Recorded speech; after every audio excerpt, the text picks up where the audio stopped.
marché du vin est un marché qui se mondialise tous les jours un peu plus. 43% des vins aujourd'hui sont échangés internationalement. Cela concerne les petits vins et cela concerne les grands vins.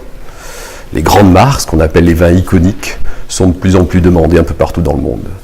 Aussi, un certain nombre de villes, d'endroits, de lieux cherchent à se positionner sur ces marchés. C'est vrai de Londres historiquement, c'est vrai de la Suisse, c'est vrai de Hong Kong sur la partie asiatique. Toutes ces places cherchent à commercialiser des grands vins de Napa, du Chili, d'Argentine. Sur ces marchés, Bordeaux possède un temps d'avance, mais doit renforcer sa position concurrentielle. Pour plusieurs raisons. La première, c'est que, in fine, être fort sur ces marchés sert l'intérêt de la filière vin bordelaise tout entière.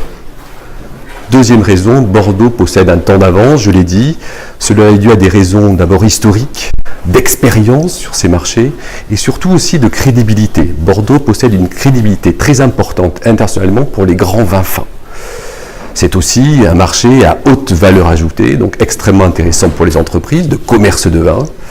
Et puis enfin, une raison importante, c'est un marché dit d'influence.